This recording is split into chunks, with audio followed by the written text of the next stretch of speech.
একজন নারী যার নাম ইতিহাসে চিরস্মরণীয় হয়ে আছে, একা, শক্তিশালী, ঈমানদার, যিনি নবী মুহাম্মদ সাল্লাল্লাহু আলাইহি ওয়াসাল্লামকে সবচেয়ে বড় সমর্থন দিয়েছিলেন। ইসলামের সূচনাতে যখন সমাজ বিভ্রান্ত এবং অনেকেই সত্য জানত না, তখন এই নারী তার সম্পদ, সাহস এবং ঈমান দিয়ে ইতিহাস বদলে দিলেন।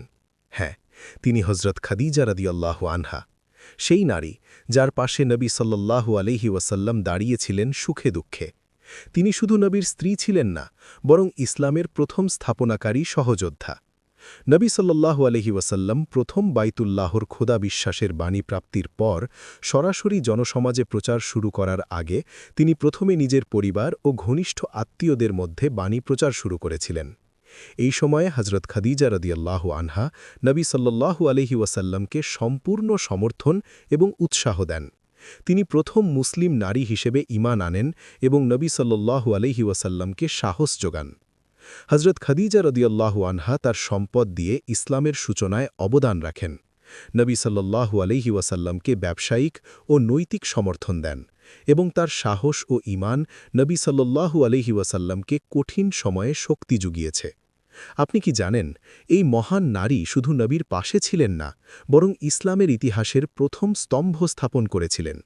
তার অবদান ছাড়া ইসলামের সূচনা এত দৃঢ় হতে পারত না। চলুন আজ আমরা জানব কিভাবে হজরত খাদিজা রাদিয়াল্লাহু আনহা তার জীবন, চরিত্র, ত্যাগ এবং ঈমান দিয়ে নবী সাল্লাল্লাহু আলাইহি ওয়াসাল্লামকে সমর্থন করেছিলেন, এবং কেন তিনি শুধু একজন নারী ছিলেন না, বরং ইতিহাসের এক অমর গল্প। এই গল্প আমাদের শিক্ষা দেয় যে সাহস, ঈমান এবং সঠিক সমর্থন কত বড় শক্তি হতে পারে। তাই প্রথম মুহূর্ত থেকেই মনোযোগ দিন, কারণ এটি শুধুই গল্প নয়, এটি ইতিহাসের এক জীবন্ত অধ্যায়। আসসালামু আলাইকুম প্রিয় ভাই ও বোনেরা, আপনারা কে কোথা থেকে আমাদের কোরআনিক স্টোরিজ চ্যানেল এবং এই ভিডিওটি দেখছেন কমেন্টে অবশ্যই জানাবেন। আপনাদের প্রতিটি কমেন্ট আমাদের জন্য অনেক মূল্যবান। আর কোরআনের আলোতে এমন আরও সুন্দর গল্প পেতে আমাদের চ্যানেলটি সাবস্ক্রাইব করতে ভুলবেন না। আল্লাহ তাআলা আমাদের সবাইকে হেদায়াত দান করুন, আমিন।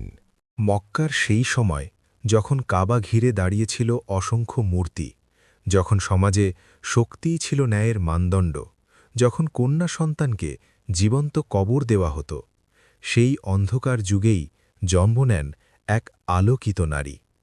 তিনি হজরত খাদিজা বিনতে খুয়াইলিদ রাদিয়াল্লাহু আনহা। তার জন্ম হয় কুরাইশ গোত্রের এক সম্মানিত পরিবারে। তার পিতা খুয়াইলিদ ইবনে আসাদ কুরাইশদের মধ্যে একজন সম্মানিত ব্যবসায়ী ও নেতা ছিলেন। তার মা ফাতিমা বিনতে জাইদা, তিনিও ছিলেন সম্ভ্রান্ত বংশের নারী। অর্থাৎ হজরত খাদিজা রাদিয়াল্লাহু আনহা ছিলেন এমন এক পরিবারে জন্মগ্রহণকারী নারী, যেখানে বংশ, মর্যাদা ও সামাজিক অবস্থান ছিল অত্যন্ত উঁচু। কিন্তু শুধু বংশ নয়, শৈশব থেকেই তিনি ছিলেন ভিন্ন ধাঁচের। আরব সমাজে নারীদের মূল্যায়ন করা হতো না। তাদের অধিকাংশই শিক্ষাবঞ্চিত ছিল, তাদের মতামত গুরুত্ব পেত না। কিন্তু খাদিজা রাদিয়াল্লাহু আনহা ছিলেন ব্যতিক্রম। তিনি ছিলেন জ্ঞানী, বিচক্ষণ, মার্জিত এবং চরিত্রবান। তার সততা ও পবিত্রতার কারণে মানুষ তাকে ডাকত আত-তাহিরা, অর্থাৎ পবিত্র নারী। এটা কোনো ছোট উপাধি ছিল না, এটা ছিল সমাজের স্বীকৃতি। তিনি শুধু ধনী পরিবারের কন্যাই ছিলেন না, বরং বড় হয়ে নিজেই হয়ে ওঠেন একজন সফল ব্যবসায়ী। আরবের পুরুষপ্রধান সমাজে একজন নারী হয়ে বাণিজ্য পরিচালনা করা ছিল বিরল ঘটনা। কিন্তু খাদিজা রাদিয়াল্লাহু আনহা শুধু ব্যবসা করতেন না, তিনি ন্যায় ও সততার সঙ্গে ব্যবসা করতেন। তার ব্যবসার কাফেলা মক্কা থেকে সিরিয়া পর্যন্ত যেত। মানুষ তার উপর ভরসা করত। তিনি ছিলেন দৃঢ়চেতা কিন্তু নম্র, সম্মানিত কিন্তু অহংকারহীন। সমাজের বিশৃঙ্খলার মাঝেও তিনি নিজের চরিত্রকে অটুট রেখেছিলেন। হয়তো তখন কেউ জানত না এই নারী একদিন হবেন শেষ নবীর জীবন সঙ্গিনী, হবেন ইসলামের প্রথম সমর্থক, হবেন ইতিহাসের এক অবিচ্ছেদ্য অধ্যায়। কিন্তু আল্লাহর পরিকল্পনা চলছিল নিঃশব্দে। মক্কার ব্যস্ত নগরীর ভেতরে এক আলোকিত চরিত্র ধীরে ধীরে প্রস্তুত হচ্ছিল এক মহান দায়িত্বের জন্য। এই ছিল হজরত খাদিজা রাদিয়াল্লাহু আনহার শুরুর গল্প, এক সম্ভ্রান্ত পরিবারে জন্ম, এক অনন্য চরিত্রের বিকাশ, আর এক ভবিষ্যতের অপেক্ষা যা বদলে দেবে মানব ইতিহাস। জাহিলি যুগের সমাজ ও নারীর অবস্থা কী ছিল আমরা এখন তা জানব। মক্কার আকাশ তখনও ছিল নীল, সূর্য তখনও উদিত হতো পূর্ব দিগন্তে, কাবা তখনও দাঁড়িয়েছিল মর্যাদার প্রতীক হয়ে, কিন্তু মানুষের হৃদয়ে নেমে এসেছিল অন্ধকার। এ সময়টাকে ইতিহাস চেনে জাহিলি যুগ নামে, অজ্ঞতার যুগ। কিন্তু শুধু শিক্ষার অজ্ঞতা নয়, নৈতিকতার অজ্ঞতা, মানবিকতার অজ্ঞতা, সত্যের অজ্ঞতা। কাবার চারপাশে সারিবদ্ধভাবে দাঁড়িয়েছিল শত শত মূর্তি। প্রতিটি গোত্রের ছিল আলাদা দেবতা। মানুষ বিশ্বাস করত পাথর তাদের রক্ষা করবে, কিন্তু তারা ভুলে গিয়েছিল রক্ষাকারী একমাত্র আল্লাহকেই। শক্তি ছিল আইন, ক্ষমতাই ছিল ন্যায়ের সংজ্ঞা। যার গোত্র শক্তিশালী তার কথা সত্য, যার সম্পদ বেশি তার সম্মান বেশি। দুর্বলদের কণ্ঠ ছিল চাপা, গরিবদের অধিকার ছিল অনিশ্চিত। আর নারীরা? সমাজের বড় একটি অংশ তাদের দেখত সম্পত্তি হিসেবে। উত্তরাধিকার থেকে বঞ্চিত করা হতো, স্বাধীন মত প্রকাশের সুযোগ সীমিত ছিল।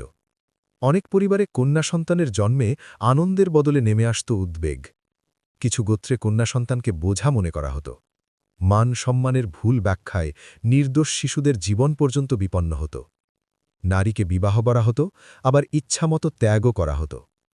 বিধবাদের অধিকার প্রায় ছিল না বললেই চলে। শিক্ষা ছিল বিরল, সামাজিক নেতৃত্বে নারীর স্থান ছিল না।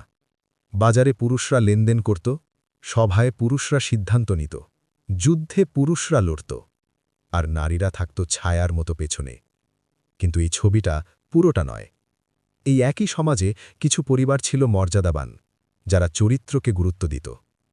কিছু নারী ছিলেন বুদ্ধিমতী, দূরদর্শী, স্বভাবত দৃঢ়চেতা। তবু সামগ্রিক পরিবেশ ছিল কঠিন। গোত্রীয় সংঘর্ষ ছিল সাধারণ ঘটনা। বছরের পর বছর যুদ্ধ চলত ক্ষুদ্র কারণে। রক্তের বদলা রক্ত, এই ছিল অলিখিত আইন। মদ্যপান, জুয়া, অসামাজিক প্রতিযোগিতা সবই ছিল জীবনের অংশ। সত্যবাদিতা ছিল বিরল রত্নের মতো। অন্যায় ছিল স্বাভাবিক, ন্যায় ছিল ব্যতিক্রম। এই পরিবেশে একজন মানুষ যদি সততা বেছে নিত, সে আলাদা হয়ে যেত। একজন নারী যদি সম্মান অর্জন করত নিজ যোগ্যতায়, সে হয়ে উঠত বিস্ময়। এই অস্থিরতার মাঝেই খাদিজা রাদিয়াল্লাহু আনহা নিজের চরিত্রকে বানিয়েছিলেন ঢাল। তিনি সমাজের নিয়মে নিজেকে ভাসিয়ে দেননি। তিনি সমাজের অন্ধ প্রবাহে গা ভাসাননি, বরং তিনি দাঁড়িয়েছিলেন দৃঢ়ভাবে, শান্ত, সম্মানিত, কিন্তু নত নয়। যেখানে অন্যরা সম্পদ দিয়ে ক্ষমতা কিনত, তিনি সম্পদ ব্যবহার করতেন ন্যায়ের পথে। যেখানে ব্যবসায় কৌশল মানেই ছিল ধোঁকা, তিনি সত্যতাকে বানিয়েছিলেন কৌশল। যেখানে নারীকে ছায়ায় রাখা হতো, তিনি আলোয় উঠে এসেছিলেন, অহংকার দিয়ে নয়, চরিত্র দিয়ে। সমাজের বিশৃঙ্খলা তাকে বদলে দেয়নি, বরং তিনি প্রমাণ করেছিলেন পরিবেশ মানুষকে সংজ্ঞায়িত করে না, মানুষ তার চরিত্র দিয়ে পরিবেশকে চ্যালেঞ্জ করতে পারে। এ ছিল এমন এক সময় যেখানে আলোর প্রয়োজন ছিল, কিন্তু মানুষ জানত না আলো কোথায়। আর ইতিহাসের অদ্ভুত নিয়ম হল, অন্ধকার যত গভীর হয়, আলো তত কাছে আসে। মক্কার আকাশের নিচে অসংখ্য মূর্তির ছায়ার মাঝেও আল্লাহ ধীরে ধীরে প্রস্তুত করছিলেন একটি পরিবর্তনের সূচনা। একটি নারী, যিনি হবেন সেই পরিবর্তনের প্রথম সাক্ষী, প্রথম বিশ্বাসী, প্রথম সহযোদ্ধা। কিন্তু তার আগে একটি ঐতিহাসিক সিদ্ধান্ত অপেক্ষা করছিল। একটি তরুণ সৎ যুবককে একটি বাণিজ্য কাফেলার দায়িত্ব দেওয়ার সিদ্ধান্ত। মক্কার সেই অস্থির সমাজে, যেখানে সততা ছিল বিরল, সেখানে ধীরে ধীরে পরিচিত হয়ে উঠছিলেন এক তরুণ। তিনি ছিলেন শান্ত স্বভাবের, অল্পভাষী, চিন্তাশীল। মানুষ তাকে ডাকত আল আমিন, বিশ্বাসযোগ্য। তার কথায় ছিল ওজন, তার আচরণে ছিল স্থিরতা, আর তার লেনদেনে ছিল নিখুঁত সততা। তিনি কখনো মিথ্যা বলতেন না, কখনো কারো সম্পদে খেয়ানত করতেন না, কারো সঙ্গে অন্যায় আচরণ করতেন না। মক্কার ব্যবসায়ীরা যখন একে অপরকে সন্দেহ করত, তখন এই তরুণের হাতে মানুষ নিশ্চিন্তে আমানত দিত। খাদিজা রাদিয়াল্লাহু আনহা ছিলেন বিচক্ষণ ব্যবসায়ী। তিনি মানুষের চরিত্র বুঝতে পারতেন। শুধু লাভ দেখতেন না, দেখতেন বিশ্বাসযোগ্যতা। তার ব্যবসার কাফেলা নিয়মিত যেত উত্তরের দিকে, সিরিয়ার বাজারে। দীর্ঘ পথ, কঠিন মরুভূমি, বহু দিনের সফর। এই সফরের জন্য দরকার ছিল এমন একজন, যিনি শুধু ব্যবসা বুঝবেন না, বরং আমানত রক্ষা করবেন। খাদিজা রাদিয়াল্লাহু আনহা শুনেছিলেন এই তরুণের কথা, শুনেছিলেন তার সততার গল্প, শুনেছিলেন কিভাবে তিনি কখনো প্রতারণা করেন না। তিনি প্রস্তাব পাঠালেন, এই তরুণ কি তার কাফেলার দায়িত্ব নিতে রাজি হবেন? প্রস্তাব পৌঁছল তার কাছে, তিনি গ্রহণ করলেন। এভাবেই শুরু হল এক ঐতিহাসিক সফর।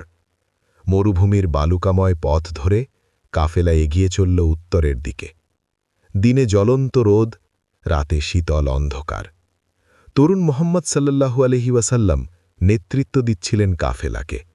লেনদেনে সতর্ক, আচরণে নম্র, চুক্তিতে ন্যায়পরায়ণ। সিরিয়ার বাজারে পৌঁছে তিনি এমন সততা ও দক্ষতার পরিচয় দিলেন, যা অনেককে বিস্মিত করল। তিনি লাভ করলেন, কিন্তু অন্যায়ের বিনিময় নয়। তিনি বিক্রি করলেন, কিন্তু প্রতারণা ছাড়া। যেখানে অন্যরা অতিরঞ্জিত কথা বলত, তিনি সত্য বলতেন। যেখানে অন্যরা সুযোগ নিত দুর্বলতার, তিনি রক্ষা করতেন আমানত। এই সফরের প্রতিটি ঘটনা ধীরে ধীরে পৌঁছতে লাগল মক্কায়। খাদিজা রাদিয়াল্লাহু আনহা শুধু লাভের হিসাব পাননি, পেয়েছিলেন চরিত্রের প্রমাণ। তিনি বুঝলেন, এই তরুণ আলাদা। তার সততা কৌশল নয়, তার চরিত্র অভ্যাস নয়, এটা তার স্বভাব। সেই সফরের পরে তার মনে জন্ম নিল এক গভীর শ্রদ্ধা। এ শ্রদ্ধা ছিল না সাময়িক প্রশংসা, এ ছিল উপলব্ধি, এক অসাধারণ চরিত্রের প্রতি।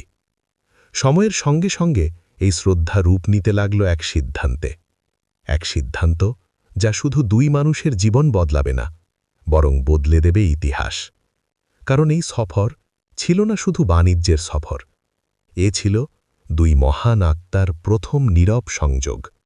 এবং খুব শিগগিরই মক্কার আকাশ সাক্ষী হবে এক পবিত্র বন্ধনের, যার ভিত্তি ছিল সম্পদ নয়, ছিল চরিত্র। সিরিয়া সফর থেকে কাফেলা যখন ফিরে এল, মক্কার বাতাসে যেন এক নতুন গল্প ভেসে উঠল। এটা শুধু সফল বাণিজ্যের গল্প ছিল না, এটা ছিল সততার গল্প। এক এমন সততা যা লোভের বাজারেও বিক্রি হয়নি। মায়সারা ফিরে এসে যা বললেন তা ছিল বিস্ময়কর। তিনি বললেন, আমি দেখেছি লাভের সুযোগ সামনে থাকা সত্ত্বেও তিনি কখনো অতিরিক্ত দাম দাবি করেননি। আমি দেখেছি প্রতারণার সুযোগ থাকলেও তিনি মুখ ফিরিয়ে নিয়েছেন। আমি দেখেছি ক্রেতারা তার কথা শুনে নিঃসংকোচে মূল্য পরিশোধ করেছে, কারণ তারা বিশ্বাস করত। খাদিজা রাদিয়াল্লাহু আনহা নীরবে শুনছিলেন। তার হৃদয় ছিল প্রজ্ঞাবান। তিনি মানুষ চিনতে পারতেন। তিনি জানতেন সম্পদ দিয়ে সব পাওয়া যায় না, কিন্তু চরিত্র এক বিরল সম্পদ। মক্কার সমাজে তিনি ছিলেন সম্মানিত, ধনী, প্রভাবশালী। অনেক সম্ভ্রান্ত পুরুষ তার কাছে বিবাহের প্রস্তাব পাঠিয়েছিল, কিন্তু তিনি প্রত্যাখ্যান করেছিলেন, কারণ তিনি খুঁজছিলেন সম্পদ নয়, সত্য, মর্যাদা নয়, বিশ্বাস, বংশ নয়, চরিত্র। এবার তার সামনে ছিলেন এমন এক তরুণ যার সম্পর্কে পুরো শহর সাক্ষ্য দেয় তিনি আল আমিন, বিশ্বাসযোগ্য। কয়েকদিন গভীর চিন্তার পর তিনি তার ঘনিষ্ঠ এক বিশ্বস্ত নারীকে ডেকে পাঠালেন। নীরব কক্ষে তিনি বললেন, তুমি কি তার কাছে আমার পক্ষ থেকে প্রস্তাব পৌঁছে দিতে পারবে?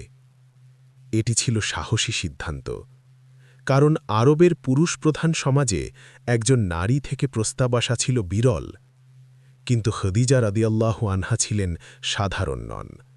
তিনি সিদ্ধান্ত নিতেন জ্ঞানে, ভরসায়, আল্লাহর উপর তাওয়াক্কুল রেখে।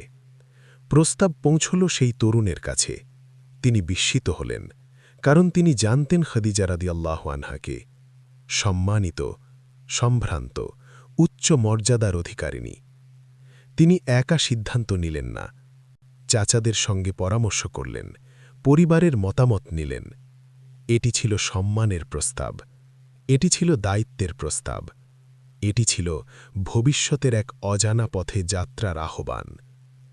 অবশেষে সম্মতি এল।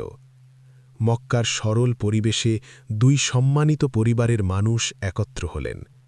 কোনো সোনালী প্রাসাদ ছিল না, কোনো অহংকারের প্রদর্শনী ছিল না। ছিল সরলতা, ছিল মর্যাদা, ছিল আন্তরিকতা। চাচা আবু তালেব কথা বললেন। তিনি তরুণের চরিত্রের কথা বললেন, তার সততার কথা বললেন, তার বংশের কথা বললেন। খাদিজা রাদিয়াল্লাহু আনহার পরিবারও সম্মতি জানাল। মহর নির্ধারিত হল, নিকাহ সম্পন্ন হল। মক্কার আকাশ সেদিন নীরব ছিল, কিন্তু ইতিহাস সেদিন এক বিশাল পরিবর্তনের সাক্ষী হয়ে গেল।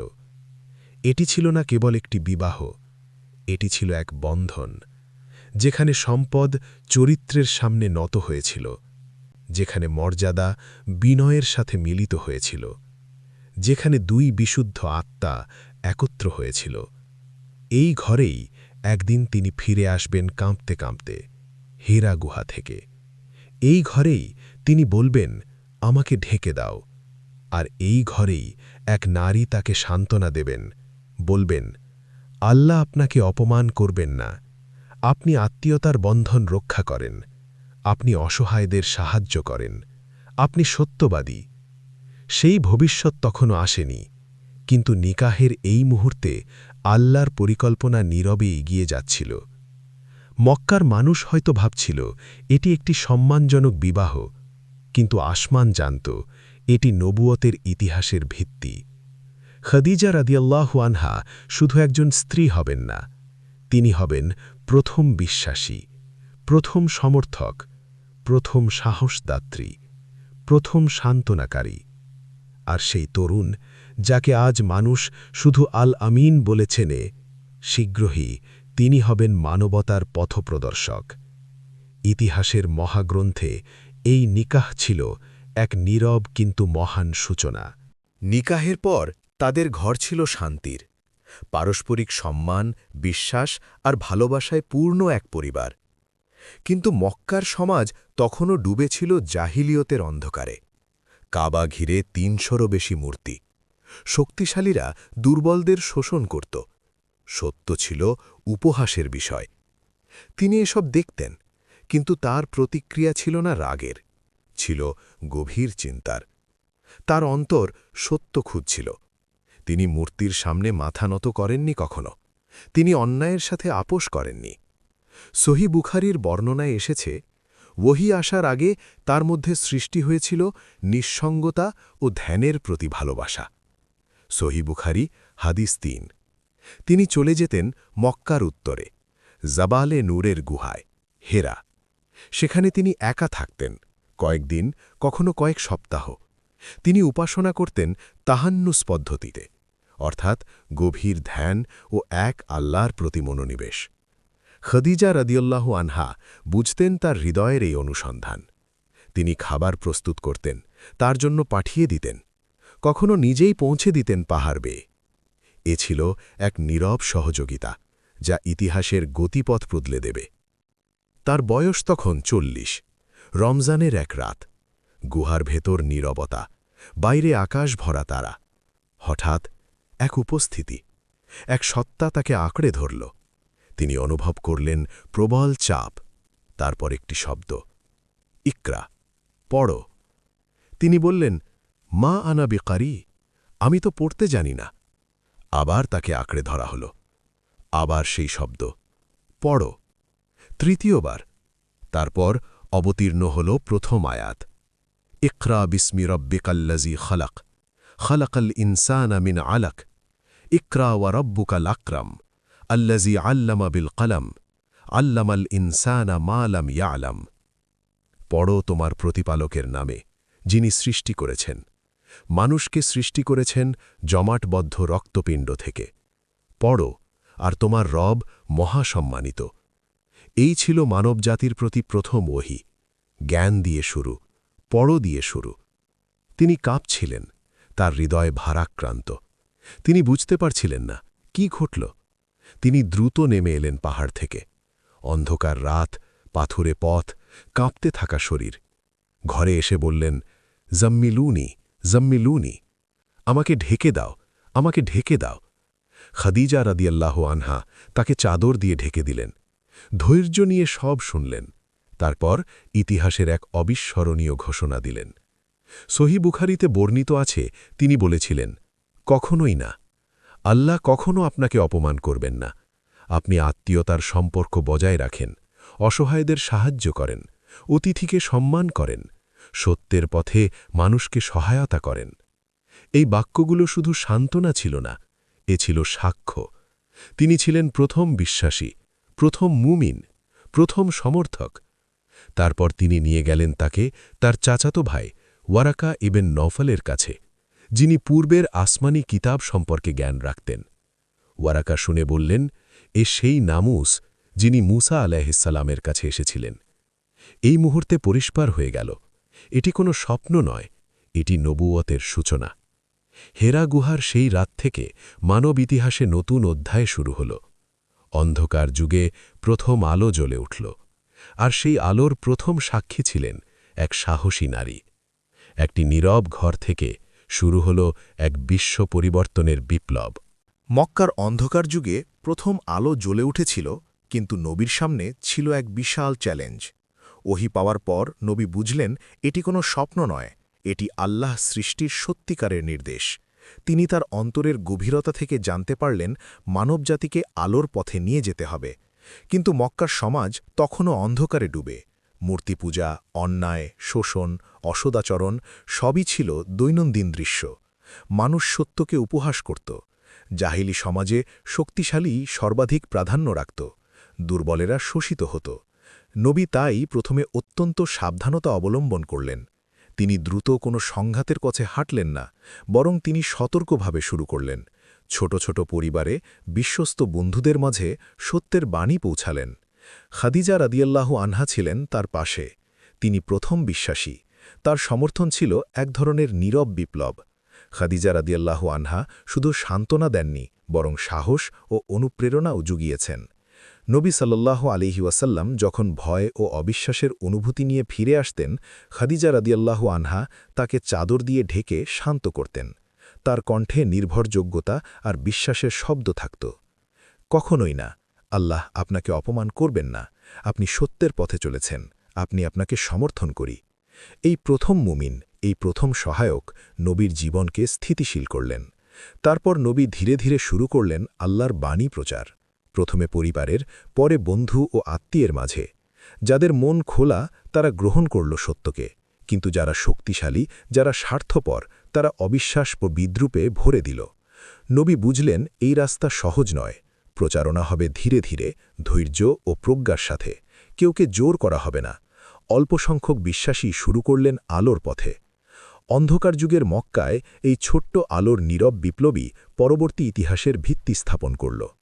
আল্লাহ নির্দেশ স্পষ্ট, সত্য, ন্যায় এবং ধৈর্যই প্রধান অস্ত্র। নবী এই নীতিতে এগোলেন, কোনো রকম হিংসা বা জোর জবরদস্তির ছোঁয়া ছাড়াই। এই ছিল নবীর শুরু। প্রথম ওহির পরের সেই রাত থেকে মানবজাতি নতুন অধ্যায়ের দিকে এগোল। ছোট্ট সতর্ক ধাপগুলোই পরবর্তীতে বিশ্বকে আলোর পথে পরিচালিত করল। মক্কার অন্ধকারে এই প্রথম সত্যের আলো জ্বলে উঠল।